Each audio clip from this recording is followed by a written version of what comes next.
Hey guys, it's Justine here from I Should Read That, and today I'm going to bring you my December book haul that does not include Christmas gifts. There's a lot of stuff here. December's always a crazy month for hauling books. I feel like I try to make this excuse for myself all the time. But I swear, December really is a crazy month for book hauls because not only is it Christmas, but also lots of new books come out in kind of January, February, so publishers are sending out review copies. Also, I kind of get into the book buying spirit, and this particular month was mad for that. So I'm going to divide up this video in a number of fun ways. Usually what I do is books from publishers and then books that I bought, but I'm going to like kind of divide up the subcategories of books that I bought. Also, I received some books from friends from my Amazon wish list, so that's going to have its own section too. I don't know how many books are in this video. It's probably going to be a long one, so I'm going to try to rattle through and not ramble. I tend to ramble though, so this should be fun. So first things first, I have books from publishers. There's quite a few here, and these range from January to April publication dates, which is quite exciting. So I've got a lot of stuff here. I am going to try to rattle through quickly. A lot of these I feel like I have talked about in the past though, so that at least makes things a little bit easier. The very first book that I have on my list is Wrangle by Darren Charlton. This comes out from Stripes Books in February. I will put the date on the screen because I can't remember off the top of my head, but this is a little bit different from some of the books I have been reading. This is actually a YA horror novel, and I'm very, very excited for it. So this book follows a boy named Peter who is living sort of on these islands in a lake called Wranglestone, and it's a safe haven from the restless dead who are sort of wandering the world and have kind of taken over, is my impression. So he and this boy Cooper, who he's kind of watched and admired from afar, are going to have to go to the mainland, and they are going to unearth a secret about Wranglestone's dark past that will force them to question everything they know. This sounds really interesting. I'm very, very excited to read this. It's one that I've had on my radar for a long time because Stripes was talking about it at Yelp, which happens in July, and I've kind of like had it in the back of my head since then. So when I had the opportunity to request this, I jumped on it. So this sounds really great, and it sounds like a fantastic spooky winter read. The next book that I have is one I'm very excited for, and it actually comes out in April of 2020. This is Queen of Coin and Whispers by Helen Corcoran. This comes out from O'Brien Books. So this is an FFYA fantasy, and we follow a kind of young idealistic queen named Leah, and she's inherited her uncle's very corrupt and very bankrupt kingdom. So she takes a new spy master in, a woman named Xania, who has taken the job to avenge her murdered father. So the two grow closer, and they are quick to learn that all isn't fair in love and treason, and they must decide not only what to sacrifice for duty, but also for each other. This sounds great, and I am starting to hear some reviews from people who have already read it, and they're saying it's just fantastic. So if you are looking for an FF romance, if you're looking for a YA fantasy, this sounds like it's going to be a perfect one, and it comes out in April, so there's only a few months to wait. Next up, I have one of my most highly anticipated books of 2020, and I'm very thrilled to say that I've already read it, and it's so good. I have The Shadow Saint by Gareth Hanrahan. This is the sequel to The Gutter Prayer, which was one of my favorite books of 2019, and I have been long awaiting this book for a number of reasons. Not only did I love the first one, but also this book features the point of view of my favorite character from The Gutter Prayer, who is named Elidora Dutton, who is just like perfect. I love her so much. So this book takes place a few months after the events of The Gutter Prayer, and we have a bunch of things going on. We have three kind of main points of view, one of which is a spy from a foreign land who is coming into the city for reasons unknown. Then we also have a kind of debauched young nobleman who is coming in from a sort of a very tenuous ally of Guerdon, the city, and his brother is the ambassador, and he has to kind of like, he feels like he has to prove himself after a number of events from the past. And then we also have the point of view of Elidora Dutton, who is the cousin of one of the main characters from the first book. And she has become involved in politics, and she is helping with the election campaigning for Parliament. So all of these things kind of feel a bit random at first, but then all of the threads start to come together in this really brilliant way, and it's so good. I really love this book. It's just fantastic. If you haven't read The Gutter Prayer yet and you love adult fantasy, you must pick it up because it is so weird, so wonderful, so unique, and this is a fantastic sequel. The Shadow Saint comes out from Orbit Books in January of 2020, I believe on the 9th of January. So everyone who has been waiting for this book will be able to get it very, very soon. Next up, I have The Unlikely Escape of Uriah Heep by H.G. Perry. This is one that is on my January TBR, which I will link down below if you are interested. And it's one that I am so excited to read. This is also from Orbit Books, and it comes out on the 23rd of January, I believe. And this is like a book for book lovers, and I'm so excited. I have sampled it a little bit. I've read a little bit of it, and it's just so charming, and I love it so far. So this book takes place in Wellington, New Zealand, and it follows two brothers, Rob and Charlie. And Rob is very ordinary, he's very normal, and he likes his life that way. He has, you know, a wife and a nice house, and he's a lawyer, and life is very normal. However, his brother, his younger brother, Charlie, has this kind of amazing ability to be able to bring characters out of books that he is reading. And so unfortunately Charlie is a English professor, and he is also a big fan of Charles Dickens, and Charles Dickens happens to have written some particularly dastardly villains in his books. So when the book opens, this character Uriah Heep, who is from David Copperfield, sort of has trapped Charlie, and Rob has to go and help him out, and things begin to kind of spiral from there because someone else is pulling these characters out of these books. So Rob and Charlie have to stop it. This sounds so fun. This sounds like just a really, really fun romp. A book for book lovers, a book for people who love Victorian literature like myself, even though I don't actually like Charles Dickens. This book is making me want to read David Copperfield, which is like a minor miracle. So I am very excited to read this. I think that if you are someone who also loves kind of books about books, and sort of always loved those episodes of Next Gen where they pull Moriarty out of the holodeck and he goes running around the Enterprise, this is going to be the perfect book for you. Then I have A Queen in Hiding by Sarah Kozloff. This comes out from Tor Books in January, at the very end of January, and this is a very interesting one. This is also on my January TBR, so I'm repeating myself a little bit here. But basically, this is a 4-book series, and these books are being released 1 month after the other. So instead of waiting 4 years for the whole series to come out, you only have to wait 4 months. So the first one comes out in January, then February, then March, then April. So if you are a series binger, this is definitely one to keep an eye out for. This book follows a queen who has been exiled. She's been kicked out, and she has to master the magic that is her birthright. She becomes a guerrilla fighter and has to transform into the queen that she was always destined to be. She has to deal with many morally corrupt people along the way, which is one of my favorite things ever. And this looks so fun. This looks like a really, really great start to a series. I cannot wait to dive into this. The next book that I have comes out from Glance on the 9th of January. This is The God Game by Danny Toby, again on my January TBR, so you can go ahead and check out a little bit more there.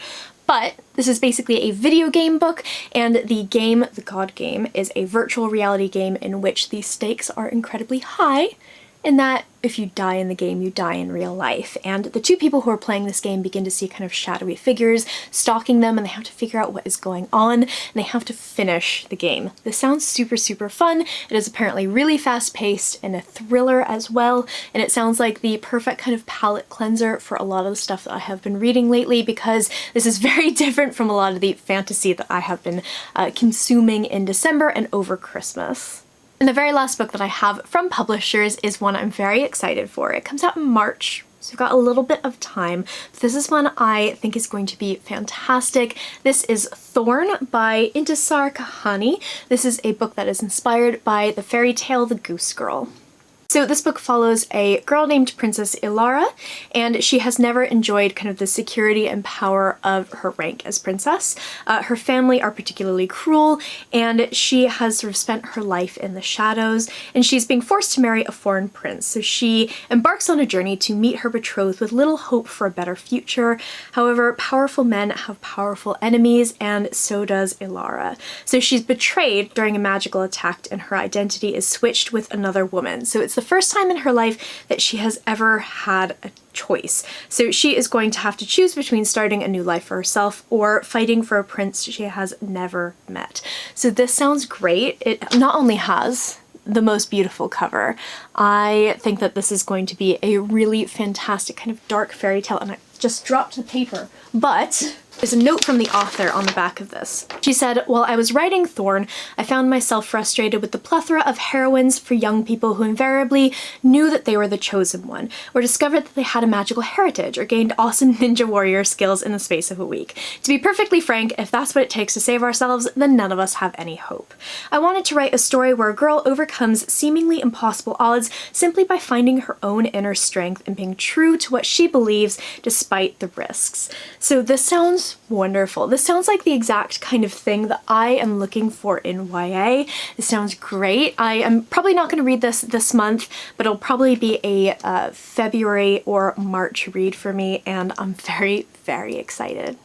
Okay, so next I have a little stack of books that I received from friends. I posted my wish list on Twitter earlier in December and kind of did a thread of, I want to buy people some prezzies. Here's my wish list, post yours below. So I bought, God, I think I had some books on people's wish lists that I was unhauling. So I sent out a few of those, and I think I bought like 10 presents for people, which was like Santa Justine cannot be stopped. It was so much fun. And I actually received some gifts from people as well. So a huge shout out to all of my friends who sent me these. It was really, really awesome. Where the people who sent me these have blogs or booktube channels, I will go ahead and post their links down below so you can check them out, because they're all really awesome people. So the very first one is the second Pages & Co. novel by Anna James. This is Tilly and the Lost Fairy Tales, and my friend Moon sent me this, and this is actually one of the books I read over Christmas, and I absolutely loved it. So this follows Tilly, or Matilda, from the first book. She lives in a bookstore called Pages & Co. with her grandparents, and she finds out that she has this power called book wandering, so she can wander into her favorite books and interact with her favorite characters. And these books are such a delight. They're so wonderful. They are middle grade, and if you are someone who loves books and books about books, you will love this so much. I cannot recommend these more highly for readers of any age, honestly, because I'm 31 and I love these so much. So if you are looking for a new really sweet fantasy book for middle grade, this is just so good. Hello, it's editing Justine here in my full swamp witchy glory. I'm not feeling very well, but I did want to take a moment really quickly to say I forgot two very, very important things in this video. I filmed this at like the end of a 4-hour filming session, and I was not all there when I filmed this. So I believe I completely forgot to thank my friend Moon for sending me this book. She is a book blogger, an awesome book blogger, and she's actually become a real life friend as well. She's one of the kindest people that I've met, and it's such a pleasure knowing her. I have put her link to her blog down below, and you should definitely check it out. She reviews books, and she also reviews lots of subscription boxes. So if you're interested in that, you should absolutely check out her blog. And then next, I forgot a book completely, because this was actually a book I read in December, so it was in my December wrap-up pile instead of in my December book haul pile, so it just got missed. This is King of Assassins by R.J. Barker. My friend Mary from Mary Among Stories sent me a copy of this book, and I'm so insanely grateful. I talk about this in my December wrap-up video, so I won't say anything really deep here, but I love this book. I gave this 5 out of 5 stars. This entire trilogy made my best books of 2019 video, and you should definitely check out Mary. Her booktube channel is linked down below. She's such a wonderfully positive person on booktube, and she's just an absolute joy to watch, so definitely check her out if you don't follow her already. Okay, back to the video. The next book that I received from my wish list is Dark Matter by Michelle Paver. This is from my amazing friend Jen, and I have been so excited to read this. I was like thrilled that I received this in the post. I don't know why, because it was literally on my wish list, but this is one that I'm very excited to read because one of my really good real life friends, whose name is Jenny, who's amazing, loves this book and has been very heavily hinting to me for a long time to read it. So I don't know anything about this. It doesn't even like say anything on the back. It's all blurbs, but I know it's a ghost story and I believe it takes place in the Arctic or Antarctic. It takes place in a super snowy setting. That's all I know. I recently bought Wakenhurst by the same author, which is her new book, which is kind of a more gothic kind of historical fiction set book. This is apparently an amazing ghost story. It's really spooky, and having just read The Woman in Black, I am so pumped to continue reading spooky books, so this is really great. Next up, I have a book from my amazing friend Asha. This is Give the Dark My Love by Beth Revis. I actually added this to my wish list because Asha enjoyed it so much, so I shouldn't be surprised that this is the one that she ended up sending to me. This looks amazing. It's a kind of dark YA fantasy in which the main character wants to become a healer. However, this terrible plague is destroying people's lives across her land, and she realizes that the only way that she can stop it or try to help prevent it and cure it is to begin practicing necromancy, which is the best thing ever. I'm so excited for this. It looks really fun. I cannot wait to read this. The next book comes from my amazing friend Judith, who is also a booktuber, and her channel is linked down below. This is Here There Are Monsters by Emelinda Berube. So this one is a kind of contemporary set book, however it looks like it has a lot of horror elements to it. And this looks like a very dark book as well, which is very exciting. So this follows a 16-year-old girl named Sky, and she is always kind of coming to the rescue of her younger sister Deirdre. And they move across the country, and it seems like the perfect chance for Sky to kind of start over and reinvent her life. So in their new neighborhood, Sky begins to fit in, but Deirdre begins to withdraw. She becomes obsessed with the very spooky woods behind their house and starts building monstrous sculptures out of sticks and bones, which is great. And then Deirdre disappears, so something awful comes scratching at Sky's window in the middle of the night, claiming that she's the only one who can save Deirdre. And Sky knows that she will stop at nothing to bring her sister home.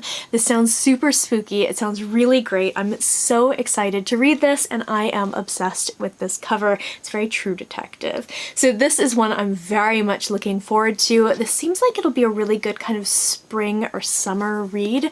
And it just looks great. I haven't heard anyone talking about this one, so I don't know how it got on my radar, but I remember this cover sticking out in my head so much. So this looks like a fantastic, really spooky read.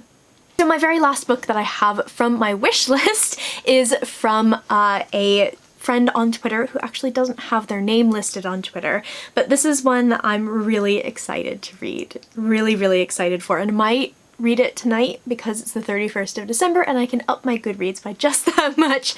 This is The Wicked and the Divine by Gillian McKelvey and Wilson Cowles. This is a graphic novel, and it says on the back here, every 90 years, 12 gods return as young people. They are loved, they are hated. In 2 years, they are all dead. It's happening now, it's happening again. This is one that I've heard really good things about, and I'm not always a huge graphic novel reader. However, when the story is really good and really interesting and the art style is good, which this is, like, I'm trying to find something that's not spoilery, hold on. So like, the art is really beautiful. I'm 100% in. So this sounds really good. I am super intrigued, and I know that there are many more volumes of this graphic novel available, so if I enjoy this, I will probably go ahead and binge the whole series. So now I'm moving on to books that I bought just in bookshops or whatever. So this is a smaller stack because I have a couple more coming, but I have read one of these books, and the others are ones that I bought for a variety of reasons. So this very first one is the one that I have already read. This is Children of Blood and Bone by Tomi Adeyemi. I have a proof copy of this book, and I never actually ended up getting a finished copy of it because I could never find the one with the red sprayed edges, which I really loved.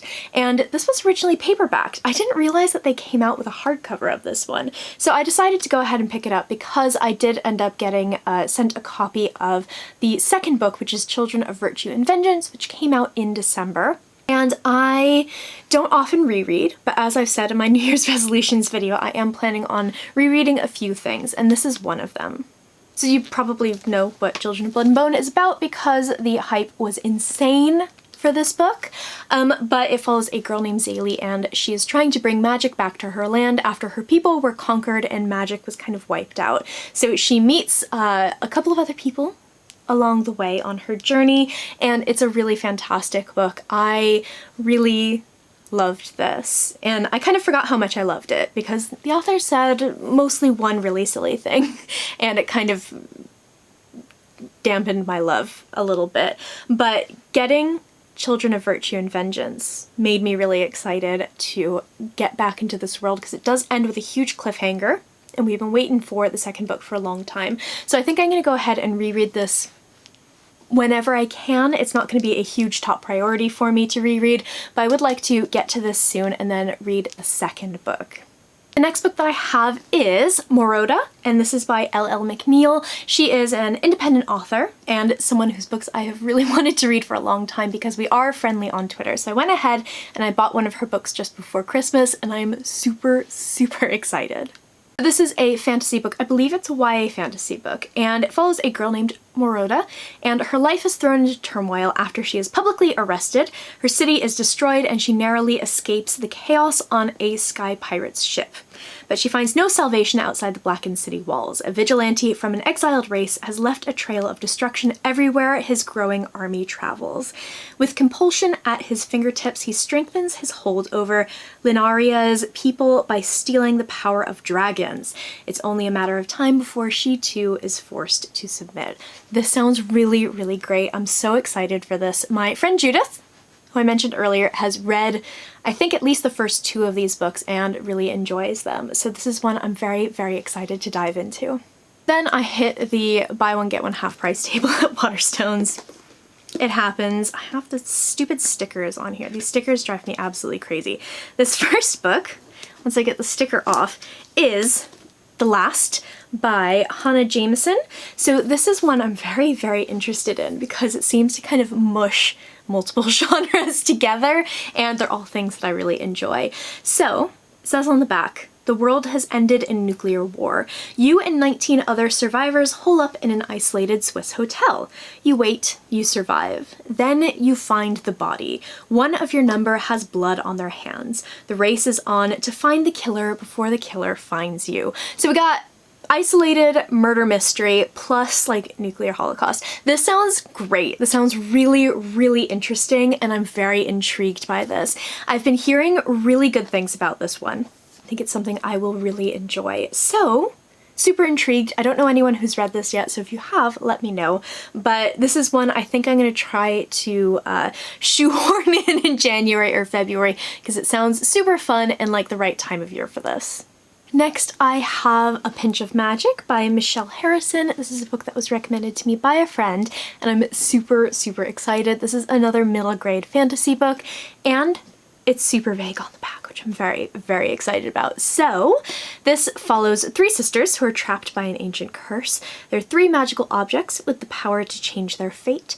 Will they be strong enough to break the curse, or will they lead the sisters deeper into disaster? So this sounds really, really fun. I'm very much looking forward to this, and I believe the sequel comes out in 2020. This is one I had on my Christmas TBR but didn't get the chance to read, so I'm hoping to read it soon because I've had this craving for middle grade books lately. So this sounds like the perfect fit. The next book that I have is another one that was recommended by a friend. This is Fallible Justice by Laura Laxo. So this takes place in a version of London where paranormal creatures live side by side with sort of regular humans, and criminal verdicts are delivered by the all-seeing heralds of justice, and they are infallible. So after a man is declared guilty of murder and sentenced to death, his daughter turns to private investigator Yania Wilde to do the impossible and prove the herald's wrong. So Yania has escaped a restricted life, and she now lives in Old London. However, her origins kind of mark her out as an outsider. However, they also lend her this amazing kind of sensory ability. So she's lonely and struggling to adapt to life in the city, and this case could be the break that she needs. So what I've heard from this book is not only is it super great, but it also is really great representation for people with CFS or chronic fatigue syndrome, and apparently it's just absolutely wonderful. So this is a YA book I'm very much looking forward to. Then one of my friends was actually destashing some stuff from her shelves, and I bought some books from her unhaul pile. So these three are, I believe it's the Shattered C Trilogy by Joe Abercrombie, who y'all know is one of my faves, and I've never read this series before. It is a non-First Law series. Most of his books take place in kind of the First Law world. This is completely separate, and I think they're technically classified as YA. So we have half a king, half a war, and half the world. I have no idea if those are in the right order or not. I know nothing about these, but they're Joe Abercrombie, so I want to read them. So I'll leave a link to all of these books in the description down below so you can take a look, but I'm probably just going to dive into these knowing as little as possible because I love him. He's a great author.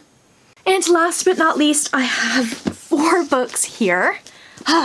And these are from my little savings thing that I do. So in 2019, I started putting £1 away for every book I read. So by the end of the year, I had £105, and that was kind of the point that I decided to just say screw it and spend it. So I've read a little bit more than 105 books, but I had £105 to spend on more books, and they've started to come in. So I have 4 here, and then I pre-ordered some, and then I'm waiting on 1 more.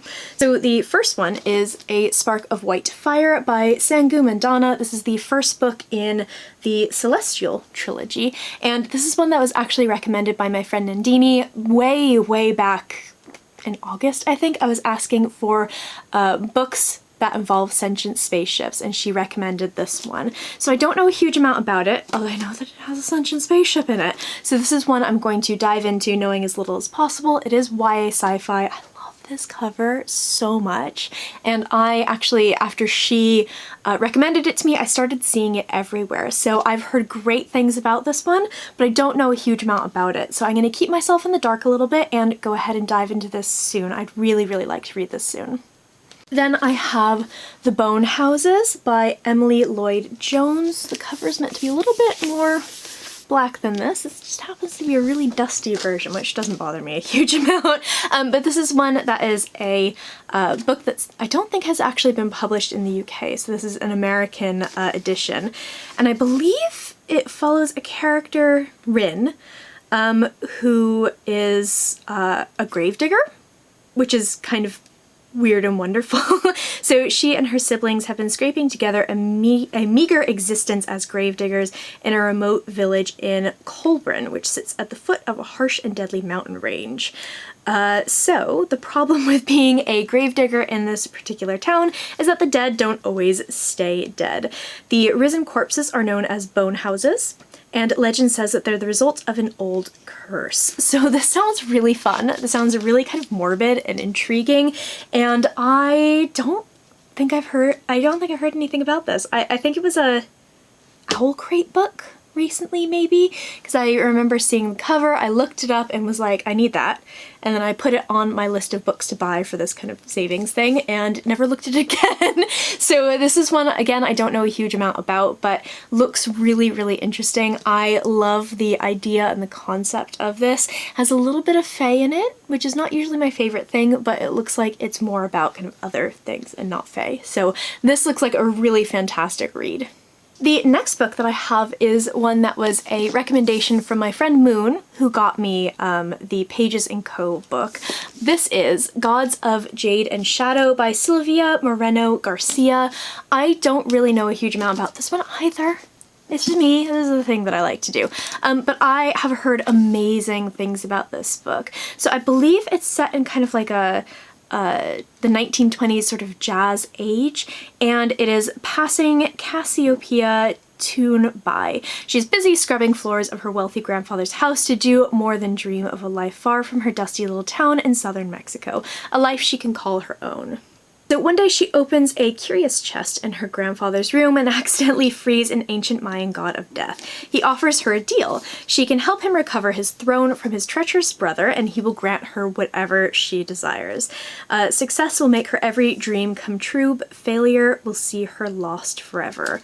This sounds wonderful. It sounds so good. And I remember when it came out, I was kicking myself for not requesting it from the publisher because it just looks phenomenal. It looks like physically, it's a beautiful book, and it sounds like such a wonderful story. So this is one I'm very much looking forward to. It is definitely at the top of the list of books for me to read as soon as I can after I finish my review copies. And the very last book! I feel like I'm running out of breath. My battery has died like twice. We're getting to the end of this video. It's a huge haul, sorry.